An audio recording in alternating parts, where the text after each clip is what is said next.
unless you fully understand that if women and people with uteruses do not have full access to the health care they need for their own bodies during their reproductive lifetimes, then they will not be equal members of society. It is really about women's lives. It is about gender equity. It is about trying to have a society where people can all live to their fullest potential.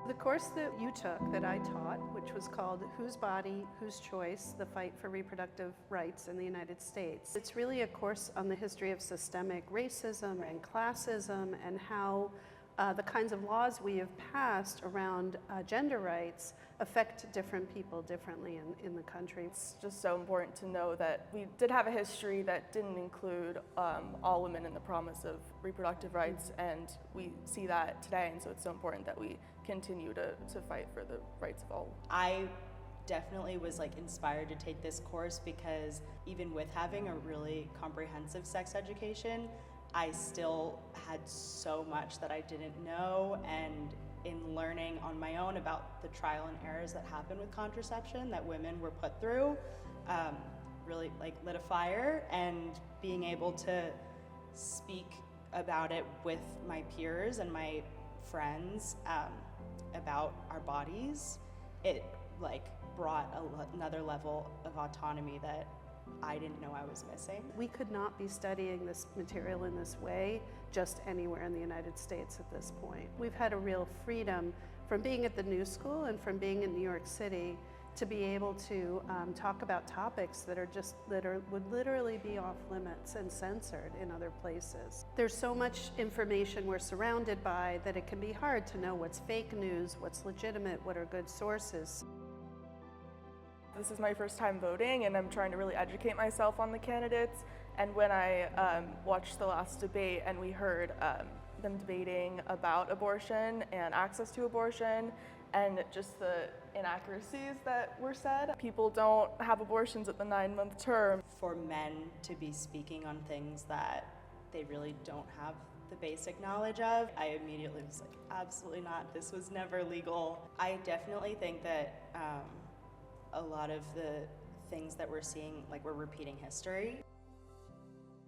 Those differentials in access to care were really problematic, and we see that heightened, I think, with the notion of states deciding state by state, even though that's been lauded by anti-abortion people as, oh, we just leave it to the states to decide, but we know as historians that that's how it was, and that kind of patchwork of regulations is just ready for bias and creates a whole ton of problems.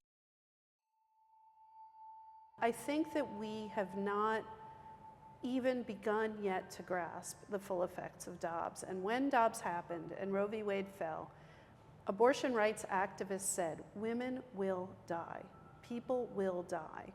And that was tossed aside. It wasn't taken seriously. It wasn't believed. And now we are seeing those deaths. The two cases that have gotten a lot of attention recently were the stories about Amber Thurman and Candy Miller, two black women who died in the state of Georgia because they had taken mifepristone and misoprostol and developed infections, which happens and is uncommon, but it does happen. Normally, in a pre-Dobbs, in a Roe v. Wade world, Amber Thurman went to the hospital and she needed a simple procedure called a D&C, a dilation and curettage, which is the same procedure performed to terminate pregnancy, but it is also the procedure used after a miscarriage to ensure that the contents of the uterus have been evacuated and to prevent against infection. Amber Thurman got to the hospital and her doctors could not perform that procedure. They were legally barred. It took them 20 hours to pursue an exception, and by that time Amber had died. The fact that both of these women were young black women in the state of Georgia is just despicable and continues such a very long tradition of having geography and racism play such a part in the different ways that women have access to health care. We know that Black women's mortality rate when they're pregnant continues, even in 2024, to be much higher than that of white women.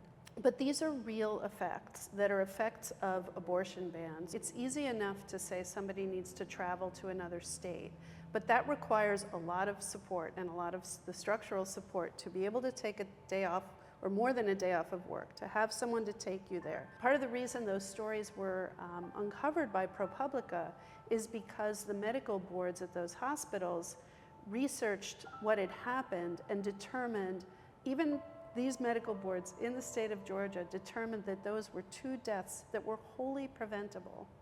They should have been prevented. We are talking about access to normal health care that is about women's health, that is about our bodies.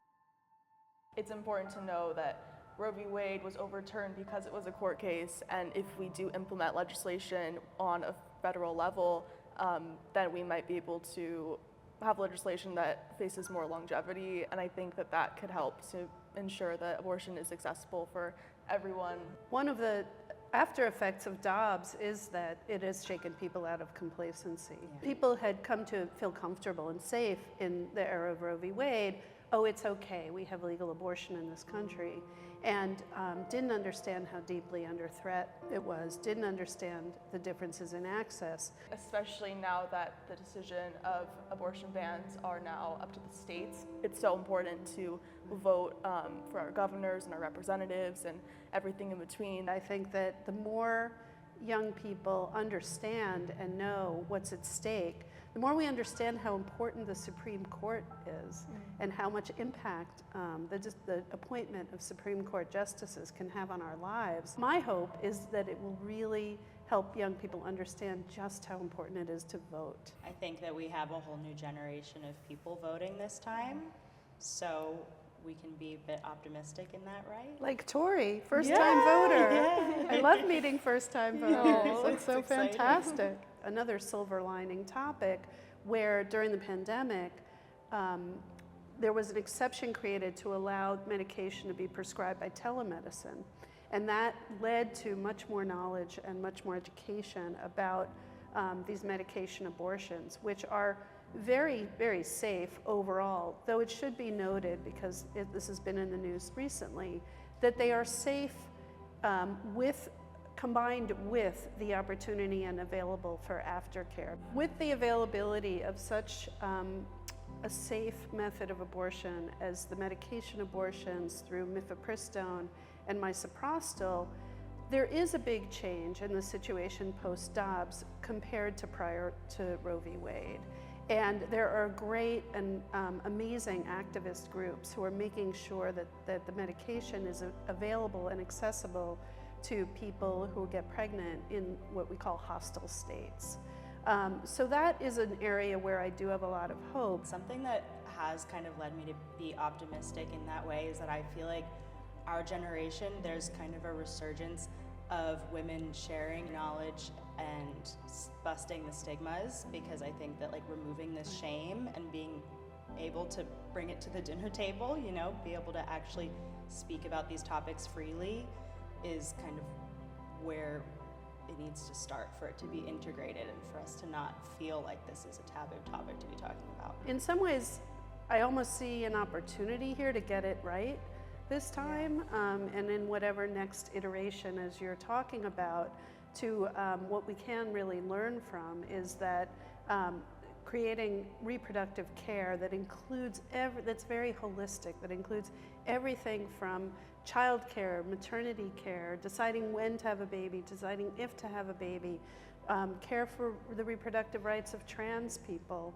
that all of that could be part of it. That's an optimism and hope for maybe a utopian hope for the future, right?